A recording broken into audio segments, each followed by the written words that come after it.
Belen! Belen! Nasaan ka? Nandito sa likod bahay. Teka, papasok na ako. Anong ginagawa mo dyan sa likod ng bahay? Akala ko natutulog ka na.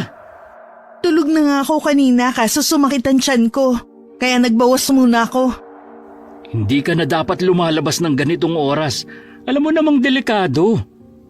Hindi ko na kasi kaya eh. Tsaka, dyan lang naman ang palikuran natin. Wala ka bang napansin na kakaiba kanina? Sa may bandang sagingan? Wala. Iintindihin ko pa ba yun? Masakit na nga ang tiyan ko. Sa bagay nga, mabuti wala nangyaring masama sa'yo. Teka nga lang muna. Bakit ka nga pala nandito? Di ba nagpapatrolya ka kasama ng iba? Oo nga, napatakbo ko dito kasi nakita namin yung aswang lumipad papunta sa sagingan. Sinundan siya ni na paring Wally. Ha? Ibig mong sabihin may nabiktima na naman yung aswang? Oo nahuli na kami ng dating. Wala nang buhay nang madatnan namin ang asawa ni paring Greg. Kawawa naman pala si Josie. Bakit kasi siya iniwan ni Greg? Alam naman niya may gumagalang aswang eh. Yun na nga eh.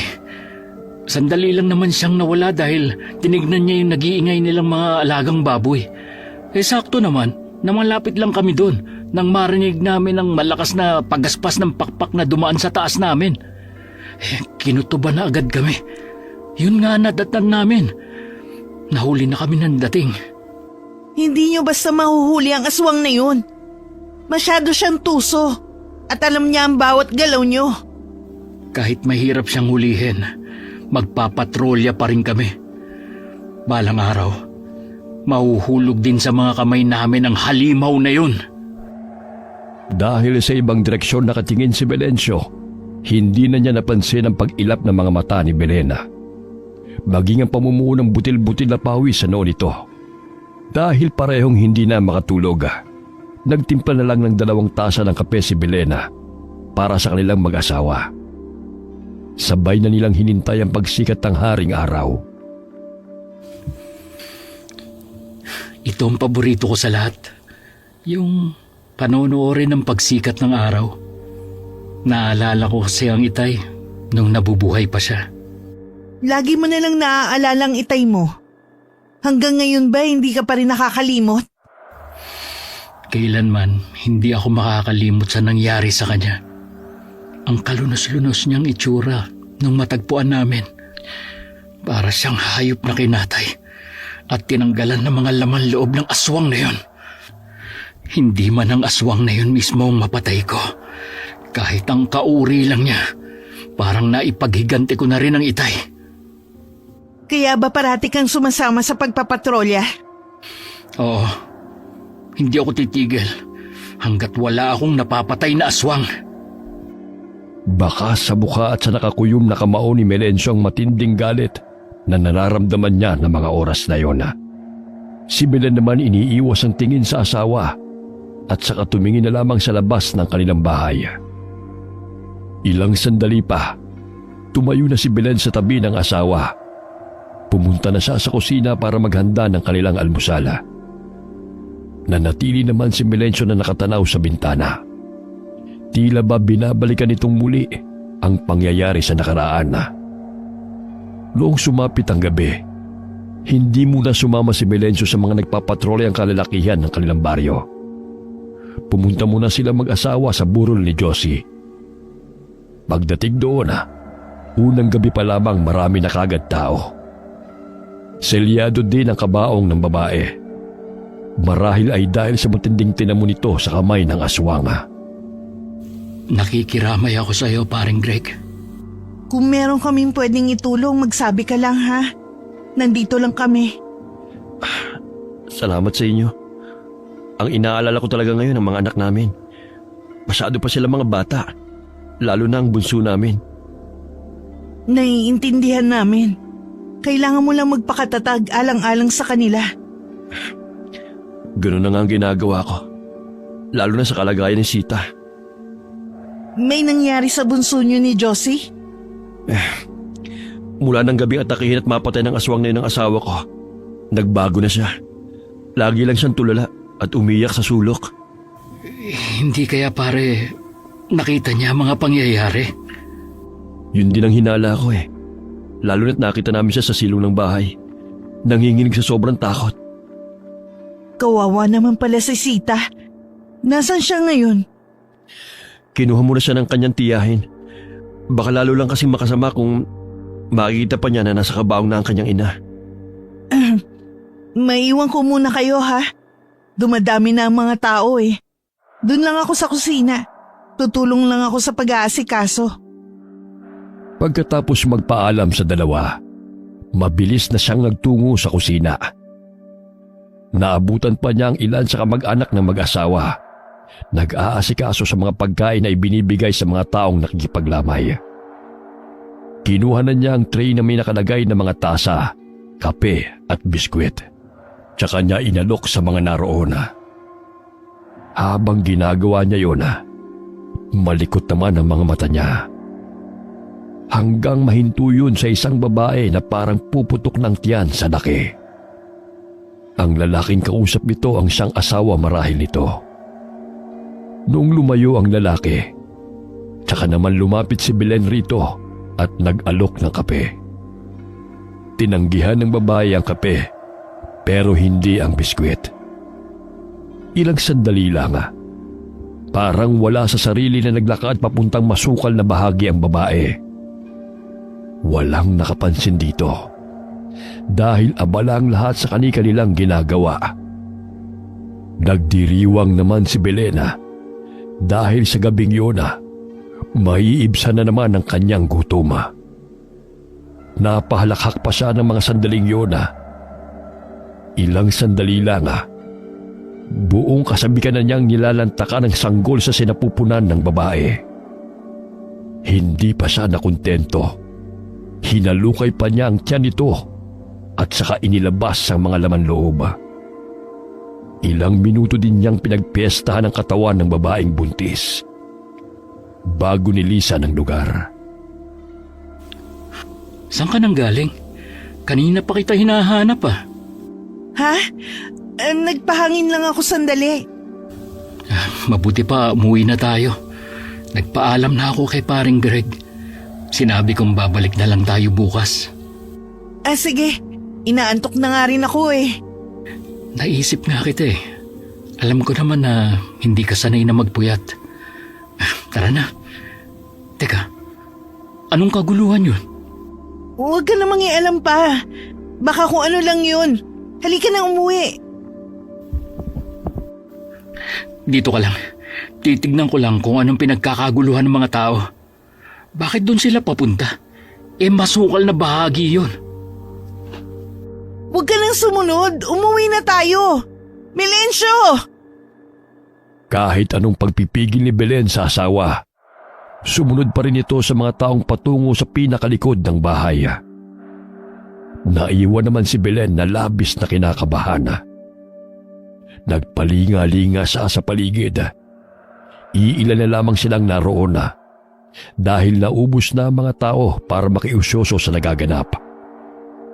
Malayo pa lamang, dinig na ni Melencio ang pagpalahaw ng isang lalaki. Bulong-bulungan din sa paligid na mayroon na naman daw na biktima ang aswang. Isang buntis na galing pa di umano sa kabilang baryo, na kaya lamang naroon ay para makilamay. Hinawi naman ni Melencio ang mga tao sa kanyang harapan hanggang mapunta siya sa harap. Tumambad sa kanya ang kalunos-lunos na sinapit ng isang babae.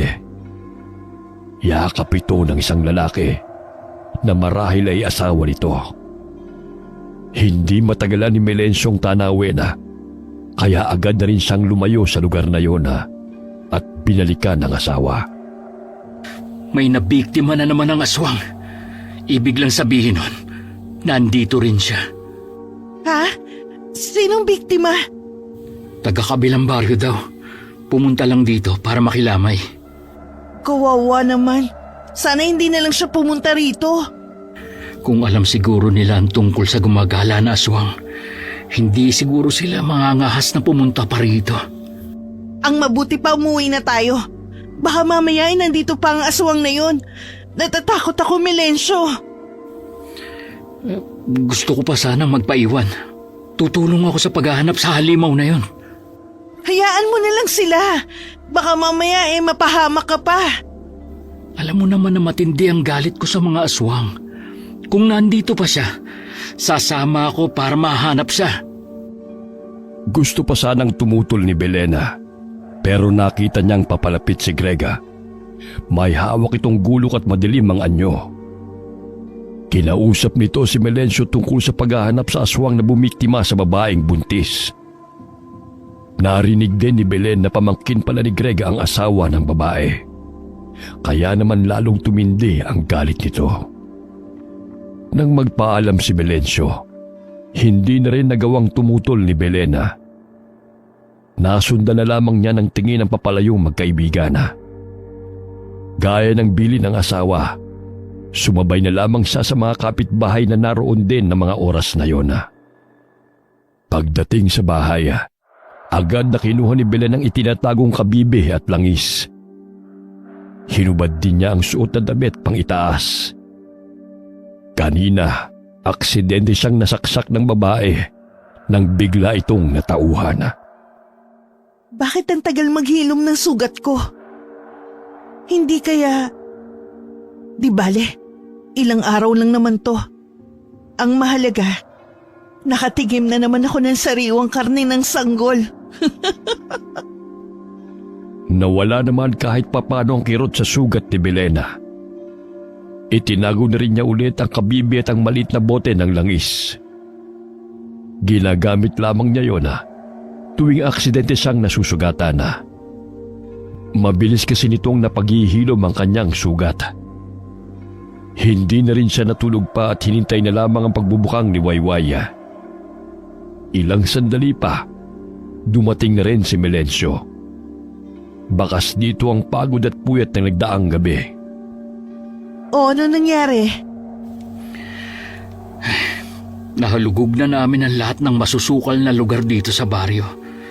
Pero hindi na namin nakita ang aswang na yon. Masyado talaga siyang matinik. Gusto mo bang kumain na muna? Ayoko. Wala rin akong gana eh. Siguro magpapahinga na lang muna ako. O sige, lumabas ka lang ulit mamaya kapag nagutom ka ha. May luto na rin naman ako dyan eh. Tinanguan lamang ni Melencio ang asawa bago pumasok sa loob ng kanilang silid. Nagkibit balikat na lamang si Belena at sa kanya itinuloy ang ginagawa kanina. Samantala, nagpupuyos naman sa galit si Melencio. Kahit nakahiga na, hindi pa rin siya dalawin ng antok. Nagsasalimbayan din sa kanyang isip ang mukha ng ama at ng iba pang naging biktima ng aswanga. Ako mismo ang papatay sa'yo. Oras na malaman ko kung sino kang halimaw ka. 3 araw lamang ibinurol si Josie. Nagpasya kasi si Greg na imbis 7 araw ang lamay, 3 araw na lamang. Umiiwas kasi siya na baka meron na namang mabiktima ang aswanga. Mas pinaigping din ng mga barangay tanod at ilang kalalakihan ang pagbabantay sa huling lamay. Kasalukuyang nasa kusina si Belena at katukatulong si Chayong sa pag-aasikaso sa mga pagkain na pinamimigay. Alam mo te, may palagay ako na taga rito lang din ang aswang na pumapatay sa mga kababaryo natin. Hindi katulad ng sinasabi nila na baka taga ibang lugar pa at dito lang sa atin ang bibiktima. Bakit mo naman nasabi? Para kasing kilala niya mga taga rito eh. Nalalaman niya kasi ang bawat galaw ng mga tao dito sa atin. Baka sadyang tuso lang siya. Tsaka di ba nga aswang, mahirap mahuli ang mga ganong uri ng nilalang. Sana naman ay mahuli na siya. Ayoko rin kasi nag-aalala si inay sa akin tuwing ginagabi ako ng uwi galing trabaho. Bakit kasi kailangan mo pang sa malayo magtrabaho? Pwede naman siguro dito. Ate naman, may tinapos ako no? Anong trabaho naman ang gusto mong pasukan ko dito? Maggama sa bukid? Pasensya ka na ha. Nakalimutan ko na nakatapos ka nga pala. Gusto ko ate pumunta ng Maynila. Nag-iipon lang ako ng perang pamasahe. Ano naman ang gagawin mo doon? Di ba may trabaho ka na dito? Oo, kaya lang hindi sapat. 1 taon na akong nagtatrabaho sa bayan. Hanggang ngayon, hindi pa rin ako makaipon ng pagpapaayos namin ng bahay. Pahig naman kaya ang mga magulang mo sa binabalak mo? Hindi nga eh. Huwag ka maingay, te, ha? Sa'yo ko lang to sinabi. Oo naman. Hindi naman ako madaldal na tao eh. Gusto ko na kasing makaalis dito sa atin eh. Wala namang kasing asenso dito. Naiintindihan naman kita. Kaya nga mas gusto kita kaysa sa iba dyan eh. Tahimik ka lang kasi at hindi ka tulad ng iba dyan. Wala nang ginawa kundi pagchismisan ng buhay ng iba. Sino-sino ang mga tinutukoy mo? Sino pa ba? Yung magkapatid na sila Aling Nora at Aling Oro. Isama mo na rin si Aling Bing. Naku, naiinis talaga ako sa mga yan. Minsan na kasi nila akong ginawa ng kwento. Muntik na ako mapatay ng itay dahil naniwala siya sa mga yun. Ano bang ginawa nila sa'yo? Ipinagkalat lang naman nila na may nobyo ako at buntis. Ginawa nila yon? Oo, kaya galit ako sa kanila hanggang ngayon. Kahit matagal na yun nangyari. Dahil sa kanila, muntik na akong tagain ng itay.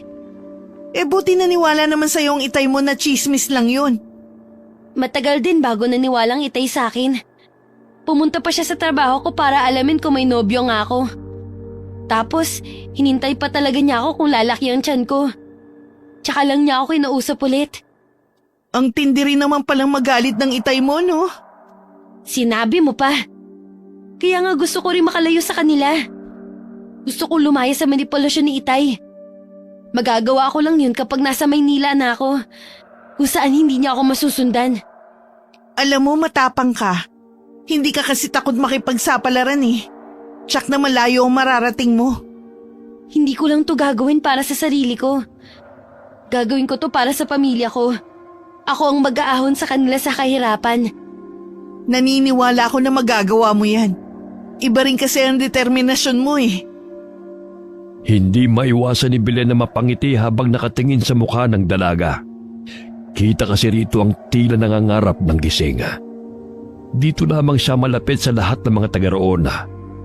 Mabait at masayahin kasi ito, kaya madaling makagaanan ng loob.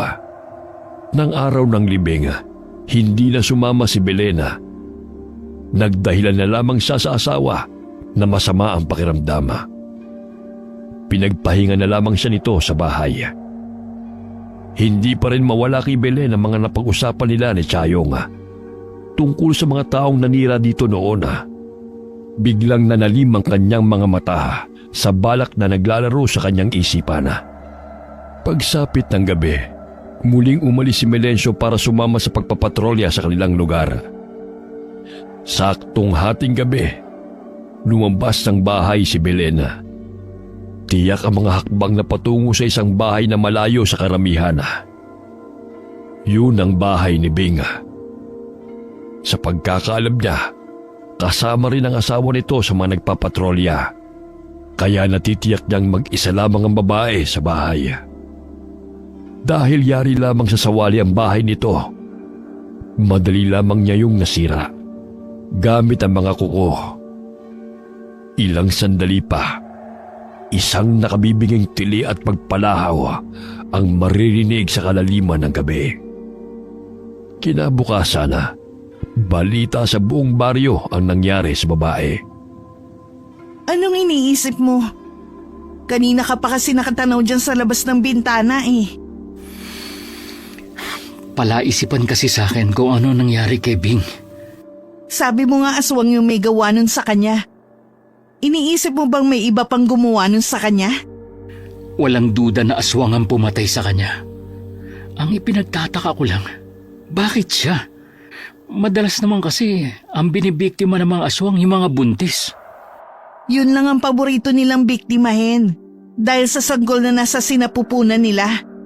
Pero kahit sino naman pwede nilang maging biktima. Sa bagay, tama ka nga. Aswang nga pala ang pumatay noon kay Itay. Matagal na yun nangyari sa itay mo. Pero hanggang ngayon daladala mo pa rin sa dibdib mo. Para bang sinisisi mo ang sarili mo sa pagkamatay niya. Hindi ako matatahimik hanggat hindi ako nakakapatay ng isang aswang, Belen. Yun lang ang paraan para maipaghiganti ko sinapit ng itay noon. Nag-aalala kasi ako sa iyo eh. Halos hindi ka na nagpapahinga sa pagsama mo sa mga nagpapatrolya. Baka naman magkasakit ka na niyan. Hindi rin kasi ako mapapalagay habang nakahiga ako rito sa gabi. Iniisip ko na baka meron na namang inaabangan na bibiktimahin ng aswang na yun. Naiintindihan naman kita. Pero sana isipin mo rin ang kalusugan mo. Pasensya ka na, Belen. Alam kong nag-aalala ka sa akin. Nawawalan na nga pala ako ng oras sa'yo. Hindi naman ako nagrereklamo na wala ka ng panahon sa akin eh. Ang inaalala ko lang kasi ikaw. Baka pwede akong hindi muna sumama ngayong gabi sa pagpapatrolya. Marami naman sila eh. Ikaw ang bahala. Mabuti na rin yon para maipahinga mo ang katawan mo. Pilit namang ngumiti si Belen sa asawa. Kabaliktaran kasi ang nais niyang mangyari. Oras na hindi kasi ito umalis mamayang gabi, hindi rin niya may sasagawa ang plano. Nang gabing yun maaga silang nahigang mag-asawa. Marahil sa puyat at pagod na rin paglapat pa lamang ng likod ni Melencio, nakatulog na ito. Si Belen naman pabiling-biling sa higaan. Hanggang hindi na siya nakatiis. Bumangon siya at saka nagtungo sa likod bahay, kung saan naroon ang kulungan ng mga manok. Kinuha niya ang inahin na naroon, binalian niya ng leeg at saka buong kasabikan na nilantakan. Kinabukasan, napansin ni Melencio ang pananamlay ng asawa. May sakit ka ba, Belen? Ha? Bakit mo naman naitanong? Namumutla ka kasi at matamlay ka. Hindi kasi ako nakatulog kagabi eh. Oh, bakit naman? Iniisip ko yung nangyari kay Bing at sa iba pa. Lahat tayo apektado na sa nangyayari. Walang dapat sisihin, kundi ang aswang na yon. Baka naman kaya hindi nyo mahuli-huli ang aswang eh, dahil taga malayo siya. Lahat na ng posibilidad, tinitignan na namin. Yun ngang mga dayo dito sa atin, binabantayan na rin ang bawat galaw nila. May mga dayo pala dito sa atin? Oo, yung iba, pamilya na ilang buwan pa lang na nakatira dito sa baryo natin. Mamaya ba sasama ka sa pagpapatrolya? Oo, lalo pa namin pag-iigtingin ng pagbabantay. Balak nga namin na maglagay ng mga taong magbabantay sa mga kasukalan at pati na rin sa mga kawayanan dito sa atin. Lahat ng pwedeng pagtaguan ng aswang, may taong itatalaga para magbantay. Baka sa higpit ng ginagawa nyo baka nga mahuli nyo na ang aswang na yon. Hindi na napansin ni Melencio ang biglang pag-ilap ng mga mata ng asawa. Dumaan din sa mga mata nito ang takot. Ilang araw at gabi na rin ang ginagawang pagbabantay ng mga kalalakihan sa baryo. Nagtataka na nga sila kung bakit hindi pa rin nagpapakita ang aswanga. Nailibing na rin ng araw na yon si Bing. Sumama na rin si Greg sa kanila sa ginagawa nilang pagbabantay. Mula nang mamatay ang asawa, gabi-gabi na nitong tinutugis ang aswanga. Nakakapagtaka lang pare, kung kailan handa na ang lahat sa pagdating ng aswang, tsaka naman siya hindi nagpapakita. Yun na nga ang pinagtataka ko eh. Para bang alam niya ang mga plano natin. Naisip ko na baka taga rito yung aswang eh. Kilala niya lahat ng mga tao sa baryo natin. Yun din ang sa pantahan ng ilan nating kasama. Kaya binabantayan na ng iba nating kasama mga dayo. Pero wala naman daw silang napapansin na kakaibang kinikilos nila. Tingin ko hindi dayong aswang na pumapatay sa baryo natin. Malakas ang kudog ko na taga rito siya mismo. Ano? Meron ka bang pinaghihinalaan? Wala pa pare. Hinala pa lang naman sa akin. Mahirap naman kasi na magbintang na wala namang pruweba. Sa bagay nga. Ang totoo nga niyan, kating-kati na ako na mahuli ang aswang na yon. Oo nga pala. Pinatay nga din pala ng aswang ang tatay mo. Kaya matindi talaga ang kagustuhan mo na mahuli ang aswang na yon. Huhulihin ko siya sa kahit anong paraan. Kahit buhay ko pa maging kapalit. Sabay natin siyang huhulihin at papatayin. Kung alam mo lang na gabi-gabi kong napapanaginipan si Josie, humihingi siya ng hustisya sa pagkamatay niya. Mabibigyan din natin ng hustisya ang lahat ng pinatay ng aswang na yon. Konting tiis pa. Pasasaan din mahuhuli rin natin siya sa bitag. May naisip akong plano pare, kung paano natin mahuhuli ang aswang na yon, kung totoo nga ang hinala ko. Pero sa atin muna to walang dapat makalam nito. Tumango naman si Melencio sa sinasabi ng kaibigan na plano. Kahit siya, nagustuhan ang sinasabi nito. Araw ng linggo, nasa bahay lang maghapon si Belena. Bahagya pa siyang nagulat nang biglang dumating si Chayong sa bahay nila. Wala ka bang pasok ngayon? Wala po, Ate Belen. Nasanay kasi ako na kahit linggo may pasok ka sa trabaho. Ang totoo niyan, te. Umalis na ako sa trabaho ko. Ha? Bakit naman? Ay, gawa ni tatay. Pumunta siya doon at kinausap ang boss ko. Narindi na rin ang amo ko. Kaya kahit ayaw niya akong tanggalin, ginawa na lang niya para tumigil ng itay sa panggugulo doon. Grabe naman yung tatay mo. Ano na naman ang dahilan niya ba't ginawa niya yun? Hindi ba niya iniisip na ikaw lang ang nakakatulong sa kanila? Ginawa niya yun para mampilitan akong tanggapin ang kasal na inaalok ng anak ng kaibigan niya. Sino naman? Si Ka Ernest, yung may malaking sakahan dito sa atin. Yung anak niya na tumandang binata na lamang sa kakaararo, ang gusto nilang pakasalan ko. Ano? Yung lalaking yun? Alam ko po nakapintas-pintas talagang itsura niya. Pero anong gagawin ko? Malaki yung utang ni Naitay sa kanila. Hindi naman yung dahilan para pilitin ka nilang ipakasal. Kahit anong paliwanag ko at pagmamakaawa, ayaw makinig ng Itay sa akin. Kahit si Inay, ayaw akong tulungan. Hindi ko naman kasalanan na tuwing manganganak siya. Doon ang takbuhan nila para umutang ng panggastos. Bakit hindi mo nalang ituloy ang plano mo na pumunta ng Maynila? Malabo nang matuloy yun. Nakita kasi nila ang perang iniipon ko. Kinuha nila yun sa akin at walang itinira. Grabe naman ang pamilya mo. Hindi na naawa sa'yo. Tapos, buntis na naman ang inay. Wala pang 1 taon si Nene. Bakit ba hindi marunong mag-control ang inay mo? Malapit naman ang health center dito sa atin Marami po siyang dahilan. Puro sila pasarap. Kami naman ang naghihirap. Tapos ngayon, natatakot ang inay. Dahil sa aswang na gumagala. Baka daw maamoy siya nito. Matagal na rin hindi nakakapangbiktima ang aswang. Baka wala na yun sa baryo natin.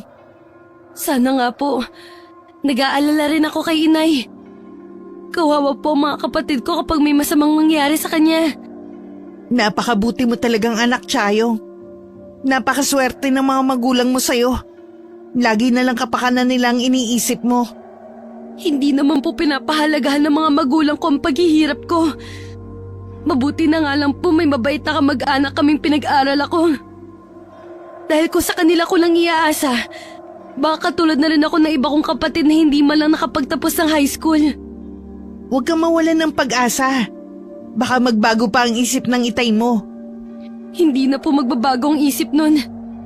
Kilala ko ang itay. Tinanggap ko na lang kapalaran ko. May konting ipon ako dyan. Ibibigay ko na lang sa'yo. Ibayad mo sa mag-amang yun. Hindi na po, Ate Belen. Hindi naman po ako nandito para humingi ng tulong Gusto ko lang po na may mapagsabihan. Kunin mo na. Hindi ko pa naman kailangan ng pera Mas kailangan mo yun. Salamat po, Ate Belen. Napakabuti niyo po talaga. Hindi talaga ako nagkamali na sa inyo ako nakipagkaibigan. Kung may kailangan ka o gusto mo nang makakausap, pumunta ka lang dito. Hindi naman ako umaalis Baka nga po mapadalas ang punta ko dito Lalo't wala na akong trabaho.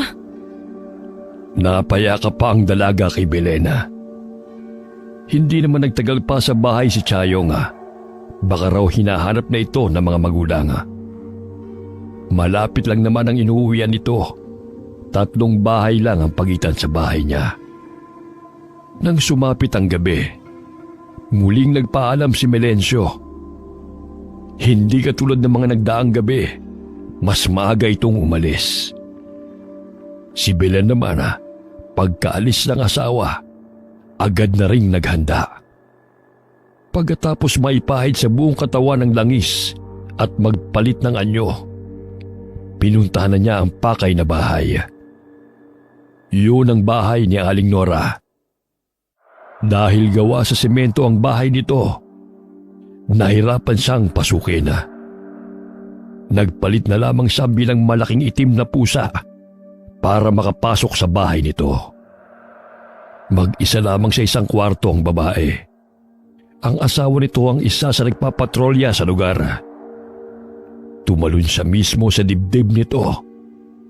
Bago pa makagawa ito ng ingay, nagawa na niyang dukutin ang puso nito at saka isinubos na kabukang bibig nito. Nilantakan muna niya ang mga laman loob bago huling kinain ang puso nito. Kinabukasan, binalot muli ng takot ang mga residente sa nangyari sa babae. Lintik kang halimaw ka. Sino ka ban talaga? Kaninong katauhan ka nagtatago? Melencio, bakit ka nagwawala? Ang aga-aga pa. Baka makabulahaw ka ng mga kapitbahay natin. Wala akong pakialam. May bago na namang biktima sa salot na yun. Ha? Sinong bagong biktima? Si Aling Nora. Natagpuan siya kanina ng mga anak na wakwakan dyan at wala ng buhay. Hindi ba marami naman silang kapitbahay? Wala man lang nakarinig. Baka daw sa himbing ng tulog ni Aling Nora hindi na nito nagawang makasigaw. Yung mga anak nila? Ayos naman sila. Ang kanilang ina lamang daw ang pinuntiryan nito.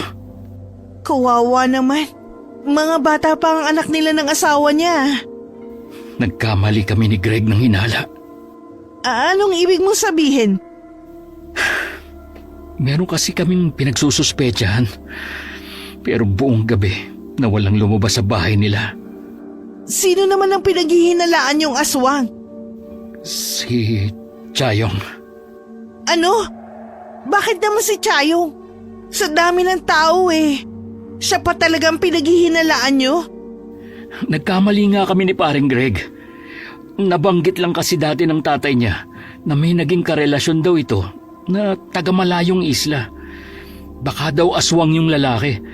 Kaya inayawan ng tatay niya. Baka lang nahawa si Chayong kaya siya naging aswang. Ako na nagsasabi sa'yong hindi aswang si Chayong.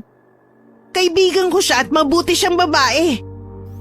Aminado nga kami na nagkamali lang kami ni Greg. Masyado kayo nagpapaniwala sa tatay niyang baliw. Kita niyo nga kung anong pinagagagawa niya sa pamilya niya. Kay Chayong, may trabaho. Pinaalis niyang pilit para ipakasal lang sa lalaking hindi naman gusto ng anak niya. Ganun ba yung nasa tamang katinuan? Oo nga, ngayon ko lang napagtanto na hindi mapagkakatiwalaan ng tatay niya. Hindi talaga. Kaya sana naman huwag ka na ulit maniniwala doon. Magiging maingat na ako sa susunod. Nagngingit-ngit pa rin ang kalooban ni Belen sa nalaman sa asawa. Kaya naman kasama na rin sa kanyang listahan ng tatay ng dalaga. Nakikitlan niya ng buhay sa mga susunod na gabi. Nang araw na yon, dumating si Greg at niyayang uminom si Melencio. Pinagbigyan naman siya ng huli dahil matagal-tagal na rin naman nung masayaran ang bibig nito ng alak. Naglabas naman ng mapupulutan si Belen. Pasensya ka na, Belen, kung dinayo ko pa ng inuman to si parang Melencio. Ayos lang yun. Mas gusto ko nga dito na lang sa bahay siya umiinom kaysa sa ibang lugar. Mas panatag kasi ko. Sa bagay, tama ka. Lalo't delikadong panahon. Kahit sino na lang binibiktima ng aswang Wala na siyang pinipili. Oo nga Sige, maiwan ko muna kayo ha. May gagawin pa kasi ko sa loob. Inabala na lamang ni Belen ang sarili sa mga gawain sa loob ng bahay. Dahil malapit lang naman kung saan nakapwesto ang dalawa, naririnig pa rin niya ang pinag-uusapan ng mga ito. Tungkol na naman sa aswang, kung paano nila ito mauhuli at mapapatay. Napangiti na lamang siya dahil walang kaalam-alam ang mga ito na nasa malapit lamang ang kanilang pinag-uusapan. Nararamdaman ko talaga pare, nakilala natin yung aswang eh. Paano kung mali ka na naman ang hinala? Alam mo ba nung gabing inatake si Josie ng aswang? Kaya hindi kagad daw bumalik nun sa bahay. Hindi nagtahulan yung mga aso namin. Ibig sabihin lang nun, kilala nila ang amoy na yun. Pero sino nga kaya siya? Nararamdaman ko na malapit na natin siyang mahuli. Kaya konting tiyaga pa pare. Ito, nagluto ako ng pulutan. Uy, Bopis, paborito ko. May karne pala tayo dyan? Oo. Binili ko kanina sa talipapa. Nakalimutan kong banggitin sa'yo kanina na nanggaling na ako doon. Ah, ganun ba? Tikman mo pare, masarap si Belen magluto ng bopis, lalo na yung dinuguan. Salamat Belen ha. Pasensya na kung maingay na ako. Ayos lang yon. Walang problema sa akin. Minsan lang naman kayo mag-iinuman eh. Mukhang mawiwili ako sa pagpunta rito ah. Laging bukas ang bahay namin para sa'yo. Oo nga naman. Huwag ka mahihiya na magsabi ko ano ang kailangan mo. Sige, maiwan ko na ulit kayo dyan. Nang makatalikod si Belen, tsaka naman nilantakan ng dalawa ang pulutan. Halata sa mukha ni Greg na nasarapan ito sa bopis. Nagpatuloy pa sila sa kanilang pag-iinom. Wala pa ring tigil ang kwentuhan nila tungkol sa aswang. Naririndi na tuloy si Belen sa usapan nila. Nang malapit ng gumabi, nagpaalam muna si Melencio na ihahatid ang kaibigan. Hindi ba kayo magpapatrolya ngayong gabi? Baka hindi muna. Baka hindi rin namin magampanan ang trabaho namin eh. Maging pabigat pa kami sa mga kasama namin. Mag-iingat ka sa paghahatid mo kay Greg ha. Umuwi ka agad. Tumangulang si Melencio. Inakay na nito si Greg paalis. Nakasunod naman ang tingin si Belen sa kanila. Malapit lang naman ang bahay ni Greg, kaya inaasahan niyang makakauwi kaagad si Melencio. Nang makabalik si Melencio, dumiretso na ito sa kwarto nila. Sumapit muli ang hating gabi. Muling nagpalit ng anyo si Belen bilang aswang. Isang bahay ang kanyang pinuntahan. Bukas ang lahat ng ilaw nito. Sa di kalayuan, naririnig niya ang mga boses. Tiyak na yun ang mga nagpapatrolya. Binilisan na niya ang kilos. Dahil sa naging marahas ang kanyang ginawa, makailang ulit na napahiyaw si Oro habang pilit niyang dinudukot ang puso nito. Nakapanlaban pa ito. Narinig yun ng mga nagpapatrolya at nakita siya ng mga ito. Hinabol siya hanggang mapunta sa kawayanan. Mula sa dilima, kitang-kita niya ang mga ito na iniilawan ang buong paligid. Halos pigilan niya ang paghinga ng mga sandaling yon. Agad niyang nakilala ang isa sa kanila, si Greg. Nagtataka naman siya dahil alam niyang hinatid ito ng asawa. Kitang-kita rin niya ang pagkalasing nito. Nagpalit siya ng anyo bilang itim na ibon at lumipad. Ayun ang aswang! Habulin natin bago siya makatakas! Sunod-sunod na putok ang umalingaw-ngaw sa buong paligid. Hinabol pa siya ng mga ito. Pero bago siya tuluyang mahuli, nakapagpalit na muli siya ng anyo bilang pusang itim. Nakauwi naman siya ng bahay ng matiwasay. Pero noon lamang niya napagtanto na may sugat siya sa bandang dibdib. Agad niyang kinuha ang langis at kabibe. Nang mga sandaling yun, tulog pa rin ang asawa. Kapag daka, nahiga na rin siya sa tabi nito. Mga malalakas na katok ang nagpagising kay Melencio. Nagpupungas-pungas pa siyang bumangon. Nasulyapan pa niya ang asawa na mahimbing pang natutulog sa tabi niya. Tumayo na siya at saka tinungo ang pinto. Bumungad sa kanya si Greg at ilang kalalakihan. Anong ginagawa niyo rito? Bakit mo sila kasama, paring Greg? Patay na si Oro. Pinatay siya ng aswang. Ano? Paano siya ang biktima? Nasa malapit lang kami nang marinig namin ang sigaw ni Oro. Parang kinakatay ang sigaw niya. Kaya napasugod kami sa bahay niya. Nakita pa nga namin ng pagtakas ang aswang eh. Nahuli niyo ba ang aswang? Hindi nga eh. Pero may tama siya ng bala. Nabaril ko siya kanina. Nakilala niyo ba kung sino siya? Hindi rin eh. Nag-anyong itim na ibon siya. At pagkatapos, itim na pusa naman. Banda rito namin siya nakita tumakbo. Teka lang, kukunin ko lang ang gulo ko. Sasama ako sa inyo. Kung dito siya sa parte na tutumakbo, baka hindi pa yun nakakalayo. Iisa-isahin din natin ang bawat bahay. Yun nga ang plano namin. Kaya ka namin kinatok. Bawat bahay na naroon ay pinasok nila. At lahat ng sulok na pwedeng pagtaguan ng hinihinala nilang aswang, ginalugad nila. Pero hindi nila ito natagpuan. Magbubukang liwayway na noon nang bumalik silang lahat sa bahay ni Melencio. Isang bahay na lang ang hindi namin napapasok. Ha? Teka, huwag niyo sabihin na pati bahay ko ay... Para maging patas lang pare. Naniniwala naman ako na hindi aswang si Belen eh. Oo, sige. Pumasok kayo. Nauna nang pumasok si Greg, kasunod ng ibang kalalakihan. Hanggang loob ng kwarto pinasok nila. Naabutan pa nilang natutulog si Belena at nagulat ito nang bigla silang pumasok. Agad namang nagpaliwanag ang asawa sa nangyayari. Nasisiraan na ba kayo ng bait? Bakit dito niyo hinahanap ang aswang na yun? Pasensya ka na Belen. Banda rito kasi sa inyo tumakbo yung aswang eh. Lahat ng bahay dito pinasok na namin. Para lang maging patas sa iba. Baka isipin nila namimili kami. Wala naman siguro kayo nakita, no? Pwede na kayong umalis. Pasensya na ulit Belen. Hindi na lang bumalik sa pagkakahiga si Belena kahit gusto pa niyang magpahinga. Masama kasi ang pakiramdam niya. Para kasi siyang sinisilaban sa loob ng katawan. Tinignan niya ang sugat sa may malapit sa dibdib. Imbis na gumaling yun sa langis na ipinahid niya, lalo pa yung nanariwa. Samantala, magkausap naman sina Melencio at Greg.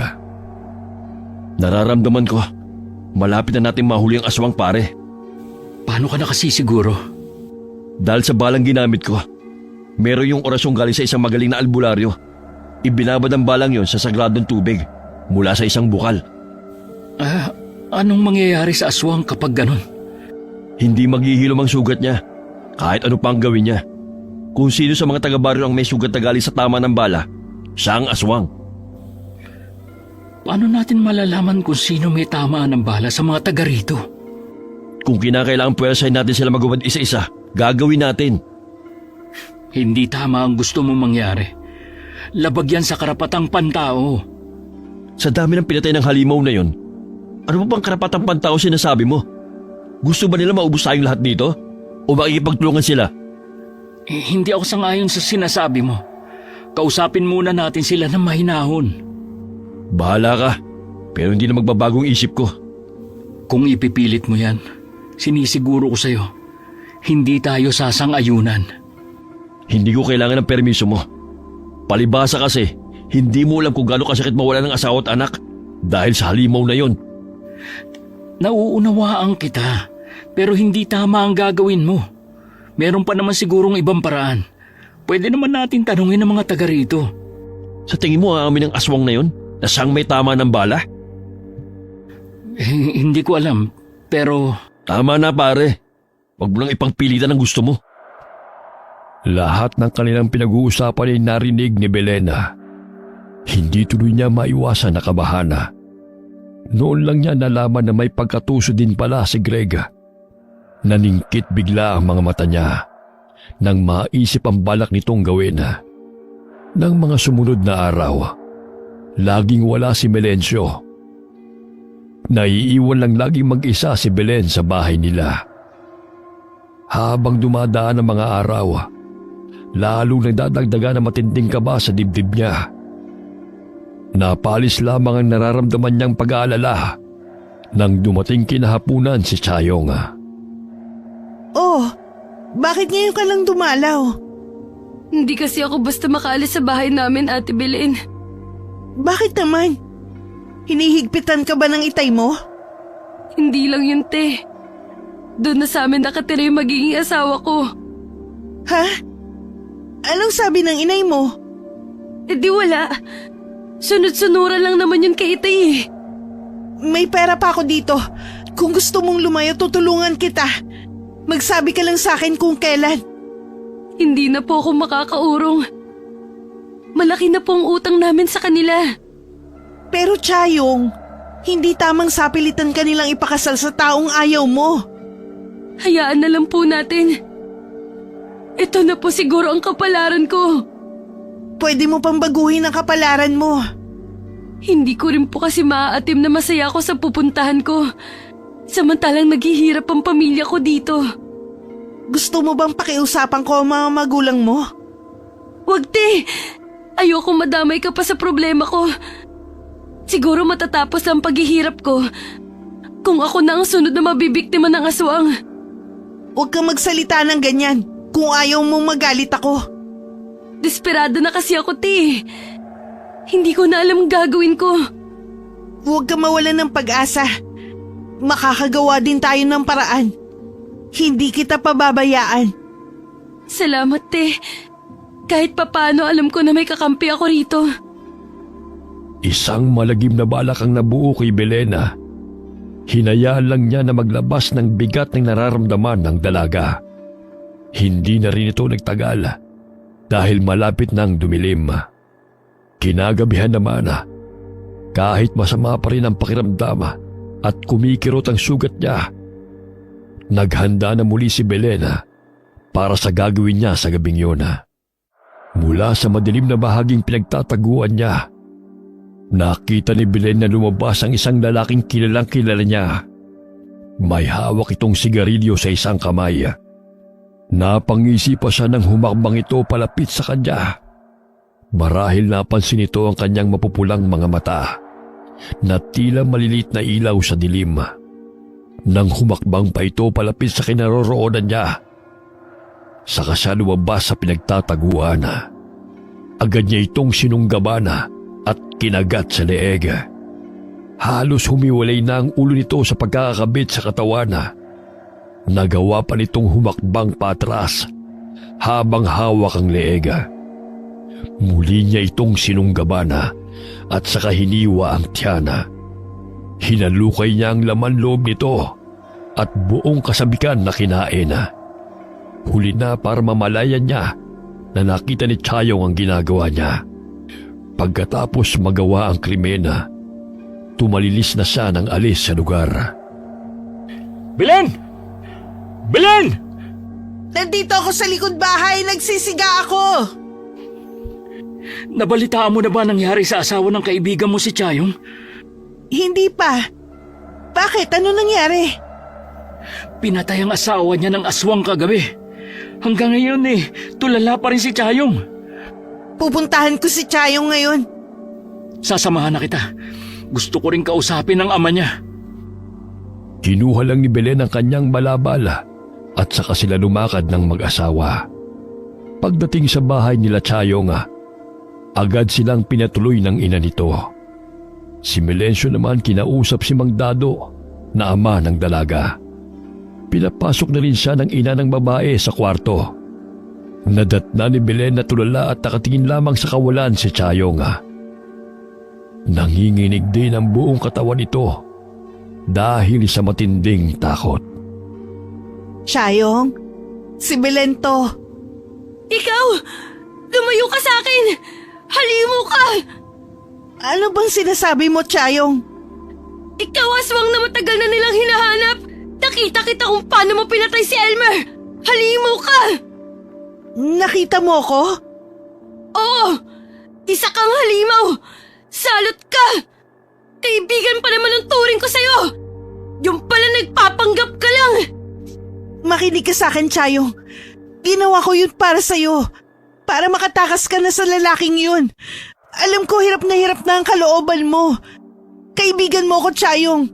Kaya ko yung ginawa. Huwag ka sabing lalapit! Kundi malalaman nila ang lihim mo!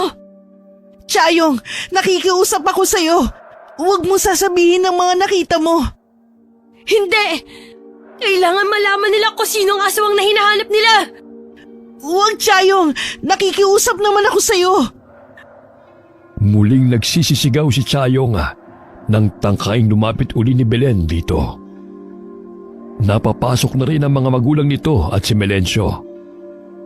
Agad na yumakap ang babae sa ina nito. Alisin niyo na po ang babaeng yan! Huwag niyo siyang hahayaan na makalapit sa akin! Aalis na po kami. Hindi pa yata maayos si Chayong. Sige po, tutuloy na kami. Babalik na lang kami sa ibang araw. Habang pauwi ang mag-asawa, tahimik naman si Belen. Hindi kasi siya makapaniwala na masasaksihan ni Chayong ang nangyari. Nag-aalala tuloy siya na anumang sandali, maaari nang mabunyag ang kanyang iniingatang lihim. Nang mga oras ding yun, laman ng isip ni Melencio ang sinabi ni Mang Dado sa kanya. Posible daw na babae ang aswang. Pagdating sa bahay, saka lamang umimik si Melencio. Bakit ganun na lang ang takot sa'yo ni Chayong? Hindi ko rin alam eh. Meron ka bang itinatago sa akin, Belen? Ano naman itatago ko sa'yo? Buong pagsasama natin naging tapat ako sa'yo. Alam ko naman yon. Nagtataka lang kasi ako sa ikinilos ni Chayong kanina. Alam ko kasi malapit kayo sa isa't isa. Baka labis lang siyang naapektuhan sa nangyari sa asawa niya. Kaya ganun ang reaksyon niya. Sinabi ng ama niya na nasaksihan daw nito ang pagkamatay ng asawa niya. At posible daw na babae ang aswang. Ha? Sinabi ba niya kung sino? Hindi daw malinaw ang mukha ng aswang. Pero para daw babae ayon kay Chayong. Baka mapabilis na ang paghahanap ninyo sa aswang. Dahil alam niyong babae to. Mas nag-alala pa nga ako ngayon eh. Bakit naman? Dahil sa plano ni paring Greg. Tutol kasi ako sa gusto niyang gawin. Ano bang binabalak niya? Sa pilitan niyang huhubaran ng mga kababaihan, bata man o matanda, para malaman kung sino may sugat na mula sa tama ng bala. Hindi tama yun. Pwede naman niyang tanungin isa-isa. Kaya nga pero buo na ang desisyon niya. Sang-ayon din sa kanya ang iba sa mga kasamahan namin. Gumawa ka ng paraan. Huwag kang pumayag, Melencio. Paano ako? Hahayaan mo bang makita ng ibang lalaki ang katawan ko? Siyempre, hindi ako papayag. Kalimutan na niya ang pagkakaibigan namin kapag pinilit ka niya. Niyakap pa ng mahigpit ni Belen ang asawa habang paulit-ulit na nagpapasalamat. 2 gabi nang hindi sumasama si Melencio sa pagpapatrolya. Hindi tuloy makapuslit si Belen. Nangangamba kasi siya na baka ang asawa pa ang makahuli sa kanya. May problema ba? Inumpisahan na kasi ni Greg at ng iba pa ang ginagawa nila. Ano? Hindi naman yata tama yun. Pagbababoy na sa mga kababaihan ang ginagawa nila. Makailang ulit ko siyang kinausap, pero parang na siyang baliw. Paano kung umabot na sila dito? Huwag kang matakot. Akong bahala sa'yo. Wala siyang gagawin sa'yo. Hindi ko yun papayagan. Kahit nangako pa si Melencio na walang mangyayari kay Belena, hindi pa rin maiwasan ng babae na mag-alala. Natatakot din siya na anumang sandali ay mabunyag ang kanyang lihim dahil kay Chayong. Mag-isa lamang siya ng mga oras na yun sa bahay. Akala niya si Melencio na ang dumating. Pero ganun na lamang ang gulat niya nang makitang si Chayong ang nasa loob ng kanilang sala. Chayong, Ate, mali ata na pumunta ako dito. Aalis na ako. teka lang Chayong. Huwag ka munang umalis. Hindi niyo ba ako sasaktan? Hindi Chayong. Hindi ko yung magagawa sa'yo. Parang kapatid na ang turing ko sa'yo. Kaya nasasaktan din ako kapag nahihirapan ka. Ate Belen, Patawarin mo ako kung nagawa ko man yun kay Elmer. Alam ko kasi na hindi ka masaya sa piling niya. hayop ang lalaking yun, ate. Hayop siya. Bagay lang ang nangyari sa kanya. Bakit? Anong ginawa niya? Hindi pa man kami kasal. Sinasaktan na niya ako. Ang walang yang yun. Tama lang pala sa kanya ang mamatay. Pasensya ka na, ate. Kung nasigawan kita nung pumunta ka sa bahay. Natakot lang talaga ako sa'yo. Akala ko isusunod mo na ako napatayin. Kahit kailan hindi ko yung magagawa sa'yo. Alam ko na po ngayon. Salamat, Chayong. Hindi ka nagalit sa akin. Alam mo bang natatakot din ako na baka isumbong mo ko? Nasabi ko po kay Itay na babae ang aswang. Nabigla lang ako noon sa sobrang takot. Huwag kang mag-alala. Kahit nasabi mong babae ang aswang, hindi pa rin nila alam na ako ang hinahanap nila. Kaya lang, Ate Belen, masyado nang naaabuso ang mga babae dito sa baryo natin. Alam ko. Kinausap ko nga si Melencio sa bagay na yan. Hindi na raw niya mapakiusapan si Greg. Pero ate, yung iba, katulad ng mga kaedaran ko, napagsasamantalahan na sila eh. Ano? Totoo ba yan? Oo, te. Katulad ng kapitbahay namin. Kagabi mas bata yun sa akin. Dinig na dinig ko ang palahon ng iyak niya pati ng nanay niya. Parang may hindi magandang ginagawa sa kanila. Mga hayop sila. Masahol pa sila sa halimaw. Gusto ko silang tulungan pero natatakot ako kay Itay. Huwag ka nang mangialam pa. Baka ikaw pa mabalingan nila. Hindi na napigilan ni Belen na mapaiyak dahil sa awa sa kapwa babae niya. Aswang siya. Pero kapag nasa ganong anyo siya, hindi niya maiwasan na makaramdam ng usig ng budhi at awa sa kapwa. Pagdating ni Melencio, agad niya itong kinausap tungkol sa mga nangyayari. Umiwas naman ito ng tingin sa kanya. Para na rin itong kinumpirma na totoo ang sinasabi ni Chayong. Wala ka bang gagawin para mapigilan ng mga kasamahan mo? Mas masahol pa sila sa aswang na hinahanap nyo. Tumigil ka! Wala nang sasahol pa sa pagkahalimaw ng aswang. Kaya huwag mong ikukumpara mga kasamahan ko sa aswang na tinutugis namin. Wala ka rin pinagkaiba sa kanila kung hindi mo sila pipigilan. Ginagamit na lang nila ang sinasabi mong pagtugis sa aswang para magawa nila ang masamang balak nila. Nadadala lamang sila ng matinding galit. Ang sisihin mo, ang aswang na yon kung bakit to nangyayari. Nagngingit-ngit ang kalooban na binirahan na lamang ni Belen ng talikod ang asawa. Nagkulong na lamang siya sa kwarto nila. Kinuha niya ang kabibe at langis. Sabay sulyap sa nakabukas na bintana. Papalubog na ng mga oras na yon ng araw. Konting paghihintay na lamang. Muli na naman siyang maghahasik ng lagim sa baryo na yon. Sa pagkakataong yon, paghiganti naman ang gagawin niya. Umalis din ng gabing yun si Melencio nang hindi nagpapaalam sa asawa. Si Belen naman, muling nagpahid ng langis sa buong katawan. Pula sa bintana, doon nagdaan si Belen. Hindi na niya napansin ang kabibe na naiwan sa sahig. Sa di kalayuan, maririnig ang mga boses ng mga kalalakihan. Nagtago muna sa masukal na bahagi si Belen at saka pinakiramdaman ng mga ito. Nakita niyang nagpahuli si Greg. Dahan-dahan siyang lumapit dito. Marahil naramdaman nito ang kanyang presensya. Pagharap nito, bumalatay sa mukha nito ang matinding pagkagulat. Ikaw ang aswang? Mga kasama! Nandito ang aswang! Dito ko ididilig sa lupa na to ang dugo mo. Masahol ka pa sa akin! Wag! Bago pa makahuma si Grega, nagawa ng laslasin ni Belen ang leeg nito para hindi na makahingi ng tulong sa mga kasama.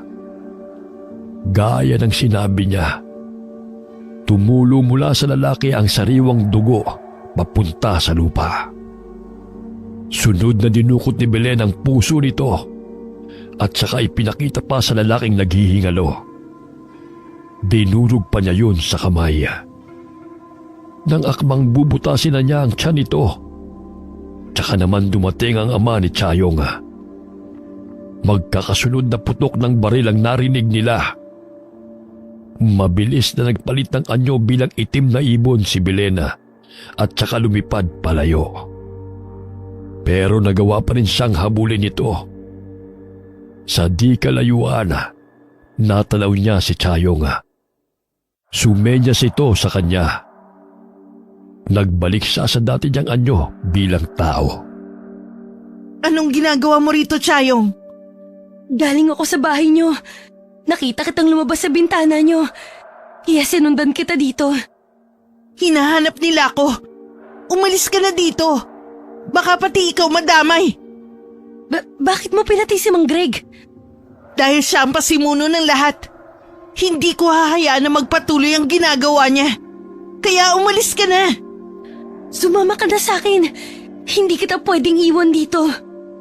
Delikado kung makikita nila tayong magkasama. Sige na. Ililigaw ko na sila para... Hindi na natapos ni Belen ang iba pa niyang sasabihin nang marinig nila ang mga yabag na paparating. Nagbago muli ng anyo si Belen bilang mabagsik na aswang. Lumabas siya sa kanyang pinagtataguan at sinugod si Mang Dado. May hawak na gulok ang lalaki. Nagpambuno sila nito. Hindi inaasahan ni Belen na may iba pa itong hawak na armas. Makailang ulit nitong hinataw sa kanyang katawan ang buntot pagi. Napangisi ito nang makitang nangihina na siya. Kinuha nito ang gulok at ibabaw na sana kay Belena nang humarang si Chayong.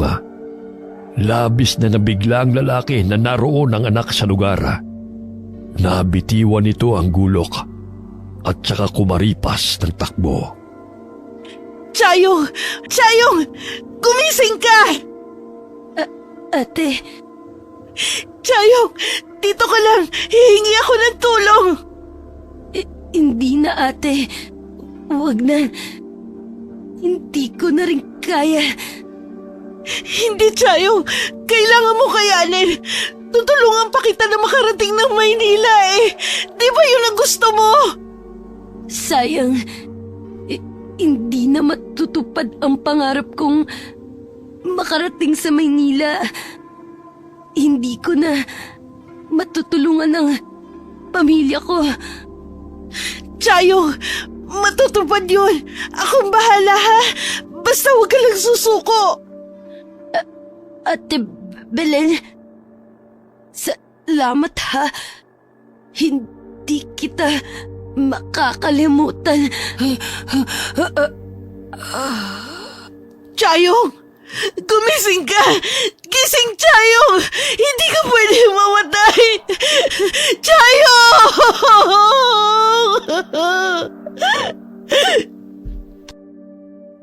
Niyakap na lamang ni Belen ang wala ng buhay na katawan ng itinuturing na kapatid habang tumatangis.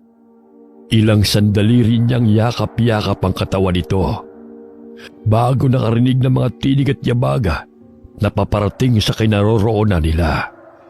Napipilitang iniwan niya si Chayong doon at nagkubli. Mula sa pinagtataguan, nakita niya ang pagdating ng ama ni Chayong at ng iba pa. Naroon din ang asawa niya na palinga-linga sa paligid. Narinig pa niyang sinabi ng ama ni Chayong na aswang ang pumatay sa anak nito. Pagdating sa bahay, walang tigil ang pag-iyak ni Belena. Sinisisi niya ang sarili sa nangyari kay Chayong. Naabutan pa siya sa ganoong ayos ng asawa.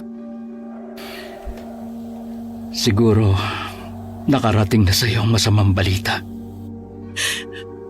Oo, bakit kailangan pang madamay ni Chayo? Wala talagang pinipili ang aswang. Kahit si paring Greg, wala na din. Naniniwala ka na aswang ang pumatay kay Chayo? Nakita mismo ng ama niya ang buong pangyayari. Wala ka na talagang pinagkaiba sa kanila. Ano ba ang gusto mong ipahiwatig, ha? Na hindi aswang ang pumatay kay Chayong? Mukha ba na biktima ng aswang ang katawan ni Chayo? Dahil dumating agad kami sa lugar, kaya hindi natuloy ang balak ng aswang na yun kay Chayong. Huwag na muna natin pagtalunan ng bagay na yan. Gusto ko munang puntahan si Chayo. Pasensya ka na. Alam kong malapit kayo sa isa't isa ni Chayong. Para ko na siyang kapatid. Kaya sobrang sakit ang nangyari sa kanya.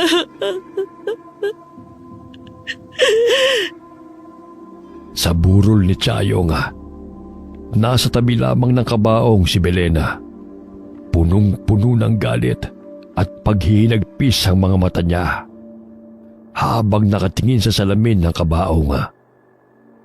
Nang sulyapan niya ang ama ni Chayong, kausap nito ang mga kasamahan, kabilang na ang asawa. Huwag kang mag-alala, Chayong. Igaganti kita sa taong gumawa nito sa'yo. Pagkatapos ng 5 araw na burol, inihatid na ng araw na yun sa huling hantungan si Chayong. Sa di kalayuan, naroon si Belena. Walang tigil sa pagtulo ang mga luha niya. Kulang na lamang magliyab ang mga mata niya sa pagkakatingin sa ama nito, na hindi man lang nakitaan ng pagdadalamhati. Pag-uwi sa bahay, agad na hinanap ni Belen ang kabibe. Pero hindi niya ito nakita sa pinagtataguan. Ito ba ang hinahanap mo? Paano yan napunta sa'yo? Nakita ko sa sahig. Para saan ba to? Bigay lang yan sa akin. Mahalaga sa akin yan. Mabuti hindi nawala. Pangkaraniwan lang naman ang ganitong kabibe. Sinabi ko na mahalaga yan sa akin. Ang inay ko ang nagbigay niyan. Oh, ito na. Itago mo na maigi para hindi mawala. Lagi na lamang nasa bahay si Melencio. Tila nawala na ito ng gana na sumama sa pagpapatrolya. Hindi rin ito masyadong naglagi noon sa burol ni Chayong, dahil abala rin ito sa burol ng kaibigang si Grega. Mas nauna lang na inilibing ang kaibigan ito kaysa kay Chayong. Dahil hindi umaalis ang asawa, hindi rin makapuslit si Belena. Naisip niya na magpalamig muna. Minsang galing sa paliligo si Belena at kasalukuyang nagbibihis nang biglang pumasok si Melencio. Napansin kaagad nito ang sugat malapit sa kanyang puso. Anong nangyari dyan? Ha? Ay, aksidenteng natusok na matulis na kahoy. Kailan pa yan? 1 linggo na siguro ang nakakaraan. Bakit hindi mo sinabi sa akin? Alam ko kasi naabala ka rin. Ayoko naman na alalahanin mo pa ako. Talagang mag-aalala ako sa iyo dahil asawa kita. Maayos na rin naman ang lagay ko. Ginagamot ko naman to eh. Sa susunod, huwag ka na maglilihim sa akin, ha? Oo. Tara na sa kusina. Nakaluto na rin naman ako eh. Dahil ilang araw nang hindi nalalamnan ang tiyan ng karni ng tao, pakiramdam ni Belen ay nangihina siya. Tuwing tinatanong naman siya ng asawa, sinasabi na lamang niya na wala siyang ganang kumain. May mga gabi rin na hindi siya makatulog. Minsan bumangon siya. Nagising rin si Melencio. Mabuti na lamang hindi pa siya nakakalabas ng kanilang bahay. Napapansin ko, lagi kang balisa. Wala lang to. Alam ko, hanggang ngayon apektado ka pa rin sa pagkawala ni Chayong. Parang kapatid na kasi ang turingan namin sa isa't isa. Kaya sobrang sakit nang mawala siya. Hindi ako sanay na hindi siya pumupunta rito sa bahay. Naiintindihan kita. Pero wala na tayong magagawa sa bagay na yan. Bakit ikaw? Hindi pa rin nakakalimot sa nangyari sa ama mo. Sa tingin mo kaya, ganun ko lang kadali na makakalimutan ang nangyari kay Chayong? Igaganti ko rin si Chayong. Lahat ng pinatay ng aswang na yon ay igaganti ko. Paano mo gagawin yun? Hanggang ngayon hindi mo pa rin alam kung sino ang aswang. Noong nabubuhay pa si Greg, marami siyang sinabi sa akin para makilala ang aswang. Ang sabi niya, kapag nasa paligid ang aswang, kaakibat na nito ang masangsang na amoy. Meron din daw silang kahinaan. Ibig sabihin, balak mo pa rin sumama sa mga tao nagpapatrolya sa gabi? Oo, sinamahan lang talaga kita ng ilang araw para hindi mo maramdaman na mag-isa ka habang nagluluksa ka kay Chayong. Kahit naman lagi kang umaalis hindi ko nararamdaman na nag-iisa ako. Bukas ng gabi, sisimulan ko uli ang pagtugis sa aswang. Hinintay lamang ni Belen na makaalis ang asawa bago tumalilis din ang alis. Inabangan niya ang ama ni Chayong kung kailan ito walang kasama. Tsaka niya ito inatake. Nang makita ng mga kasama ang lalaki, wala na itong buhay at wakwak na rin ang tiyana. Napamura na lamang ang mga kasama dahil sa nangyari dito. Muling nagbalik ang sigla ni Belen dahil sa pagkamatay ng ama ni Chayong. Dinalaw pa niya ang puntod ng huli para ipaalam na naipaghiganti niya na ito. Nang mga sumunod na gabi, isang kasamahan na naman ni Melencio ang pinaslang ng aswang. Iba na ang nararamdaman niya ng mga sandaling yun. Tila gumaganti ang aswang sa kanila. May palagay ako na gumaganti ang aswang. Hindi lang kasi simpleng pagpaslang ang ginagawa niya. Gusto niya kaming ubusin. Baka hindi niya nagugustuhan ang ginagawa niyong pang-aabuso sa mga babae. Matagal ko na yung pinatigil mula nung mamatay si paring Greg. Kahit wala na siya, naroon pa rin ang ginawa niya at ng iba pa. Bakit pakiramdam ko natutuwa ka pa sa nangyayari? Hindi ako natutuwa, pero tama lang sa kanila ang maubos. Kaya kung ako sa'yo, iwasan mo na ang mga naging kasama ni Greg. Baka pati ikaw madamay. Hindi ko yun gagawin. Lalo't malapit ko nang malaman kung sino man ang aswang na yon. Paano kung kilala mo pala ang aswang na pumapatay? Anong gagawin mo? Pagbabayaran ko siya sa mga ginawa niya. Hindi na talaga magbabago ang isip mo. Sabi ni Chayong, babae ang aswang. Pinaghinalaan pa nga namin siya. Pero sino kaya sa mga babaeng nakatira dito sa baryo ang aswang? Sa tingin ko, makikilala mo rin siya pagdating ng tamang panahon. Huwag kang mainip. Sabihin mo nga, Belen, may nalalaman ka ba na hindi mo sinasabi sa akin? Mula nang mamatay si Chayong, naging kakaiba na ang kinikilos mo Wala ko nililihim sa'yo, Melencio. Ang sakin lang, hayaan mong kusang mag-cross ang landas nyo ng hinahanap mong aswang. Kailan pa yon? Kapag naubos na kami? May pakiramdam ako na malapit na kayong magkaharap. Huwag kang mainip. Dahil sa nararamdaman na pagbalingan na lamang ni Melencio ang pag-inom mag-isa, tahimik lamang si Belen habang nakatingin sa kanya. Nang maubos ang 2-4, saka lamang siya tumigil. Pumasok na rin siya sa loob ng bahay. Akala ko aabutin ka na ng umaga sa pag-inom ng alak. Gusto ko lang makalimot sa nangyayari. Pakiramdam ko kasi wala akong kwentang tao. Hindi totoo yan. Huwag mong dibdibin ang mga nangyayari. Bakit hindi? Imbis na kami tumugi sa aswang ngayon, baliktad na ngayon. Kami na ang tinutugis. Hindi ka naman kasama sa gustong gantihan ng aswang. Hindi ka naman kasama sa mga nang-abuso.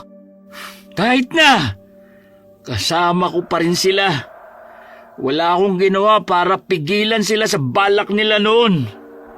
Ang mabuti pa, magpahinga ka na lang. Halika na, aalalayan kita. Walang imik na sumunod naman si Melencio. Habang nakahiga, pinunasan pa siya ni Belen ng maligamgam na tubig para mawala ang kalasingan. Ilang sandali pa, pumikit na rin ang mga mata nito. Inakala ni Belen na nakatulog na ang asawa. Malapit mo na rin makaharap ang hinahanap mong aswang. Sana lang magawa mo kung mapatawad kapag dumating na ang sandaling yun. Tumayo na si Belen bitbit ang palanggana ng tubig. Pagkalabas niya ng kwarto, saka naman nagmulat ng mga mata si Melencio. Punong-puno naman ang pagtataka kung bakit sinabi yun ng asawa.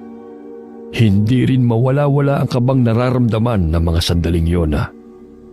Kinabukasan nakahanda na ang almusal nila. Nakangiti pang ipinagtimpla siya ng kape ni Belen. Hindi ba masakit ang ulo mo? Hindi naman. Bakit ang aga mo naman gumising? Baka kasi may puntahan ka na naman, kaya gumising na ako para makapagluto ng almusal. Para bago ka umalis makakain ka muna. Napakaswerte ko naman sa'yo. Maalalahanin na maasikaso pa sa akin. Sayang nga lang, hindi pa tayo binibiyayaan na magkaroon ng anak. Siguro, hindi pa to ang tamang panahon. May ilang taon na rin tayong mag-asawa. Pero wala akong gaanong alam tungkol sa'yo. Bakit ngayon mo lang naitanong ang bagay na yan? Ang alam ko lang kasi, naulila ka na sa mga magulang, kaya kinupkup ka ng itay noon. Oo, kaya labis ako nagpapasalamat sa tatay mo noon. Ang sarap lang balikan ng masayang nakaraan. Bakit mo to sinasabi sa akin? Wala naman. Hindi kasi natin masasabi ang mangyayari bukas. Hindi mo ba napapansin? Lahat ng taong nakapaligid sa atin, isa-isa na silang nawawala. Nag-aalala ka ba na baka ikaw na ang sumunod sa kanila? Handa naman ako kung sakali. Mabuti pang wag na natin yung pag-usapan. Baka pareho pa tayong mawalan ng ganang kumain. Pasensya ka na kung ang aga-aga kong nagdadrama. Wala yun. Baka dala lang yan ang kalasingan mo kagabi. Tahimik nilang pinagsaluhan ng almusal ng umagang yun. Pareho silang nagpapakiramdaman sa isa't isa. Dama ni Belen ang pagbabago sa asawa. Biglang umahon ng takot sa kanya na baka meron ng nalalaman ng asawa tungkol sa kanyang lihim. Pagkatapos ng almusala, nagpaalam na si Melencio na aalis muna. May kailangan lamang daw itong puntahan. Lingid kay Belena, pumunta si Melencio sa isang albularyo sa kabilang baryo. Dala niya ang kabibing iniingatan ng asawa. Nakumpirma niya na tama ang kanyang hinala. Sabi ng albularyo, isang aswang lamang ang pwede magtanga noon. Kinagamit din umano nila yon kapag malubha silang nasusugatan. Tila wala sa sarili na umuwi si Melencio sa bahay nila. Ipinatong din niya ang kabibe sa ibabaw ng lamesa. Pagpasok ni Belena, napasinghap ito nang makita yon sa ibabaw ng lamesa. Dahan-dahan din ang ginawang pagsulyap sa asawa. Matiim ang titig ni Melencio sa kanya. Hindi rin niya mabasa ang nakabadya sa mukha nito. Alam mo na siguro ang lihim ko. Sabihin mo, ikaw rin ba ang pumatay kay Itay? Hindi ko sinasadya ang nangyari sa itay mo. Maniwala ka, hindi ko kagustuhan yon. Pinatay mo ang tatay ko! Tapos sasabihin mo na hindi mo gusto! Nung mga panahon na yun, hindi ko pa kayang kontrolin ang sarili ko. Kung alam mo lang na sa loob ng ilang taon, parati akong inuusig ng konsensya ko sa nangyari sa itay mo. Dapat lang! Makonsensya ka! Pagkatapos kang kupkupin, yung pa ang ginanti mo sa amin! Hindi ko naman talaga sinasadya ang nangyari noon. Ang pagpatay mo sa mga taga rito, hindi mo rin ba sinasadya, ha? Inaamin ko na ginusto ko rin. Hindi ko na rin kasi kayang kontrolin ang halimaw na namamahay sa loob ng katawan ko. Mamamatay ako kung hindi ako kakain ng laman ng tao. Isa kang halimaw. Ngayong alam ko nang iniingatan mong lihim, papatayin mo rin ba ako? Hindi, Melencio. Hindi ko yung magagawa sa'yo. Sinungaling!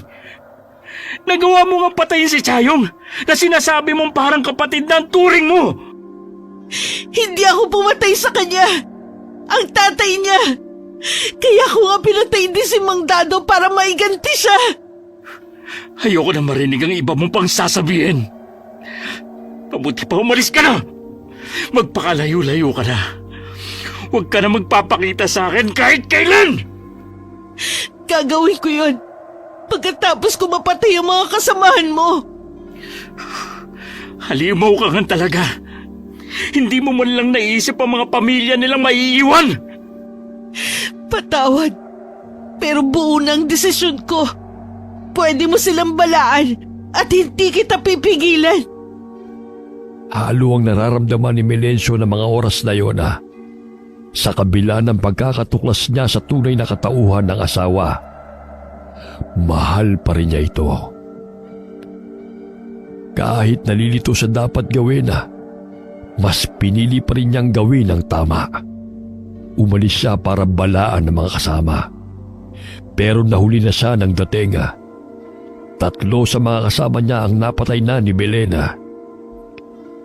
Hinanap niya ang asawa, pero hindi niya ito makita.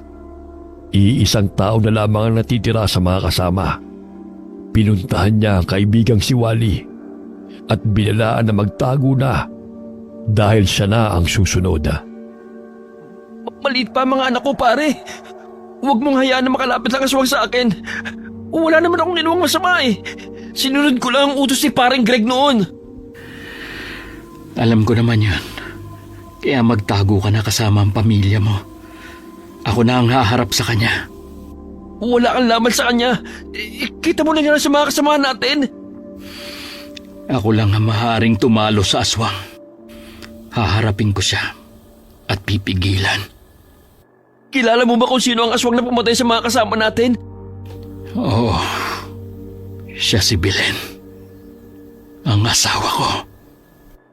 Hindi naman makapaniwala ang kaibigan ni Melencio.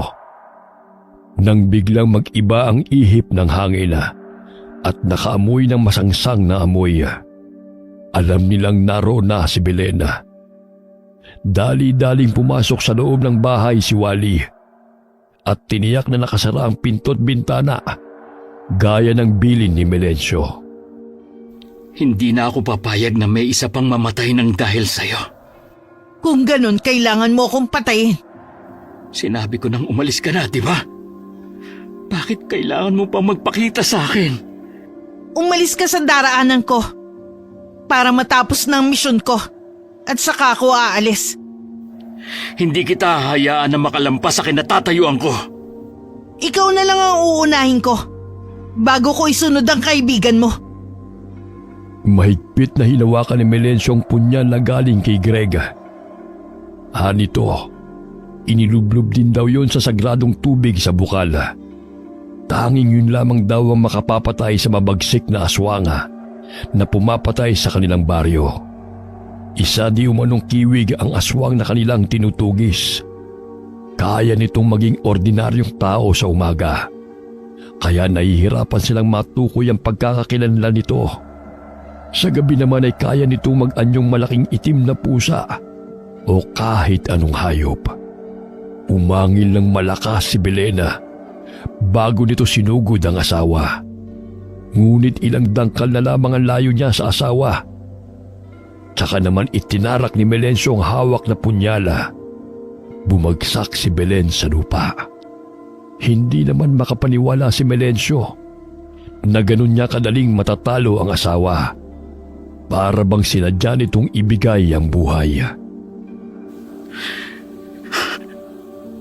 Belen, bakit? Masaya ako na ikaw ang makakapatay sa akin. Sa wakas, naipaghiganti mo na rin ang pagkamatay ng ama mo. Patawarin mo ko kung inabot pa ng ilang taon bago mo nalaman. Hindi pa kasi ko handang iwanan ka. Patawarin mo ko. Hindi ko sinasadya. Wala kang kasalanan. Masaya akong lilisan. Melencio, tandaan mo, mahal kita.